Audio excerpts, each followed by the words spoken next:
Hello guys, ഞാൻ ഉറക്കം എണീച്ച് അടുക്കളയിൽ വന്നപ്പം അമ്മായും ഉസേമ്മായും ഭയങ്കര തിരക്കിലാണ്.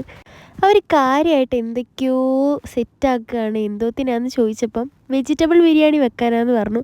അങ്ങനെ ഞാൻ പല്ലൊക്കെ തേച്ച് റൂമിലോട്ട് വന്നപ്പം ആഹിലും അയാനും കൂടെ കസേരയും ബ്ലാങ്കറ്റൊക്കെ വെച്ചിട്ട് വീട് വെച്ച് കളിക്കുമായിരുന്നു. അങ്ങനെ പല്ലൊക്കെ തേച്ച് ചായയും കുടിച്ച് അടുക്കളയിലോട്ട് വന്നു. ഇനി നമുക്ക് വെജിറ്റബിൾ ബിരിയാണി വെക്കാനായിട്ട് എന്തൊക്കെ വേണം, അതെങ്ങനെയാണ് വെക്കുന്നതെന്ന് നമുക്ക് നോക്കിയാലോ. അതിനായിട്ട് സവാള ചോപ്പ് ചെയ്ത് വെച്ചിട്ടുണ്ട്, പിന്നെ തക്കാളി, ഉരുളക്കിഴങ്ങ്, പിന്നെ കോളിഫ്ലവർ ഉണ്ടെങ്കിൽ അത്, ക്യാരറ്റ്, ബീൻസ്, ക്യാപ്സിക്കം, ഇതെല്ലാം നിങ്ങൾക്കിനി എക്സ്ട്രാ എന്തെങ്കിലും ചേർക്കണമെങ്കിൽ അത് ഇതെല്ലാം ആവശ്യത്തിനെടുത്ത് ചെറുതായിട്ട് അരിഞ്ഞ് വെച്ചിട്ടുണ്ട്. ക്യാപ്സിക്കം കൂടാതെ പച്ചമുളകും എടുത്തിട്ടുണ്ട്, പിന്നെ കുറച്ച് ബീട്രൂട്ടും. അത് കഴിഞ്ഞ് അരി അളന്ന് ആവശ്യത്തിനെടുത്ത് ഒരു പാത്രത്തിൽ വെച്ച് അത് നല്ലപോലെ കഴുകിയെടുത്തു. അത് കഴിഞ്ഞ് ഒരു കുക്കറിലോട്ട് ആവശ്യത്തിന് കുറച്ച് ഗ്രീൻ പീസ് ഒന്ന് വേവിക്കായിട്ടുണ്ട്. അത് കഴിഞ്ഞിട്ട് ഒരു പാനിലോട്ട് കുറച്ച് ആവശ്യത്തിന് എണ്ണ ഒഴിച്ച് അതിലോട്ട് അണ്ടിപ്പരിപ്പും മുന്തിരിങ്ങയും ഇട്ടൊന്ന് ബ്രൗൺ കളറാക്കി എടുക്കുന്നുണ്ട്. അണ്ടിപ്പരിപ്പും മുന്തിരിങ്ങയും മാറ്റിയതിന് ശേഷം കുറച്ച് സവാള ഇട്ടിട്ട് അതും ഒന്ന് നല്ല ബ്രൗൺ കളറാക്കി എടുക്കണം. അത് വറുത്ത് കോരി അതേ എണ്ണയിലോട്ട് തന്നെ ഏലക്കയും പട്ടയും ഗ്രാമ്പും കാര്യങ്ങളൊക്കെ ഇട്ട് അതൊന്ന് ചെറുതായിട്ടൊന്ന് മിക്സ് ചെയ്തെടുത്തിട്ട് അതിലോട്ട് സവാളയും അതൊന്ന് ബ്രൗൺ കളറായിട്ട് വരുമ്പോൾ ഇഞ്ചി വെളുത്തുള്ളി പേസ്റ്റും പച്ചമുളകും ഇട്ട് നല്ലപോലെ ഒന്ന് മിക്സ് ചെയ്ത് കൊടുക്കുക.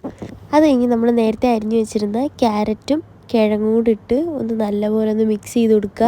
അതൊന്ന് 2 മിനിറ്റ് നല്ലപോലെ മിക്സ് ആക്കി കഴിഞ്ഞ ശേഷം അതിലോട്ട് നമ്മൾ നേരത്തെ വെച്ചിരുന്ന ബീട്രൂട്ടും കൂടെ ചേർത്ത് കൊടുക്കുക. അതിൻ്റെ കൂടെ തന്നെ ബീൻസും ചേർത്ത് പിന്നെ നമ്മൾ നേരത്തെ കുക്കറിൽ വേവിച്ചിരുന്ന ഗ്രീൻ പീസും കൂടെ ചേർത്ത് നല്ലപോലെ മിക്സ് ചെയ്ത് കൊടുക്കുക. അതൊന്ന് ചെറുതായിട്ടൊന്ന് അതിൻ്റെ പച്ചമണം മാറി വരുമ്പോഴത്തേക്ക് നമ്മൾ നേരത്തെ വേവിച്ച് വെച്ചിരുന്ന കോളിഫ്ലവറും കൂടെ ഇട്ട് അതും കൂടെ ഒന്ന് മിക്സ് ചെയ്ത് കൊടുക്കുക. അത് കഴിഞ്ഞ് നമ്മൾ നേരത്തെ തക്കാളി അരിഞ്ഞ് വെച്ചിട്ടുണ്ടായിരുന്നു, അതും പിന്നെ ക്യാപ്സിക്കവും ഉണ്ടായിരുന്നു, അതും കൂടെ ചേർത്ത് നല്ലപോലെ ഒന്ന് മിക്സ് ചെയ്ത് കൊടുക്കുക. അത് കഴിഞ്ഞ് വേവിച്ച് വെച്ചിരുന്ന ഗ്രീൻ പീസിൻ്റെ വെള്ളവും കൂടെ ഒഴിച്ച് അതിൻ്റെ തിരിച്ചിരി മഞ്ഞൾപ്പൊടി ഇട്ട് മിക്സ് ചെയ്ത് അടച്ചു വെക്കുക. എന്നിട്ട് വേറൊരു ചട്ടിയിലോട്ട് മുളക് പൊടി, കുരുമുളക് പൊടി, ഗരം മസാല, മല്ലിപ്പൊടി ഇതൊന്ന് ചൂടാക്കി നേരത്തെ വേവിച്ച് വെച്ചിരുന്ന വെജിറ്റബിൾസിൻ്റെ അകത്തോട്ട് മല്ലിയിലയും പുതിനയിലയും ഇട്ടിട്ട് ഈ ഒരു മസാല അതിനകത്തിട്ട് നല്ലപോലെ മിക്സ് ചെയ്തെടുക്കുക. എന്നിട്ട് കുറച്ച് തൈര് നമ്മൾ നേരത്തെ വെച്ചിരുന്ന വെജിറ്റബിൾ കറിയിലോട്ട് ഒന്ന് ഒഴിച്ചു കൊടുക്കുക.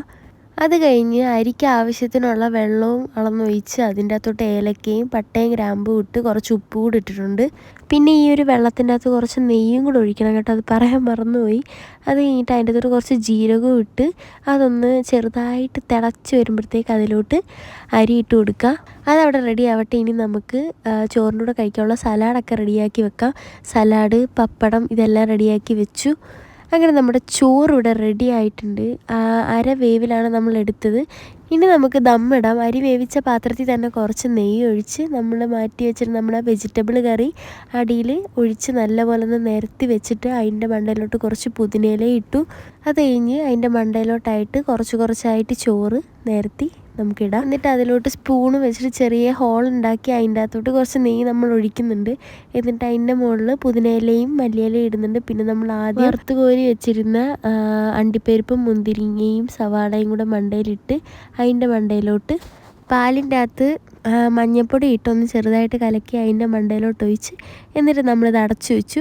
അത് കഴിഞ്ഞിട്ട് ഇവിടെ അടപ്രഥമൻ്റെ കിറ്റ് ഇരിപ്പുണ്ടായിരുന്നു. അങ്ങനെ ചോറിൻ്റെ കൂടെ നമ്മൾ പായസവും കൂടെ ഉണ്ടാക്കി കഴിച്ചു. അപ്പോൾ ഇന്നത്തെ വീഡിയോ ഇത്രയേ ഉള്ളൂ. ബൈ.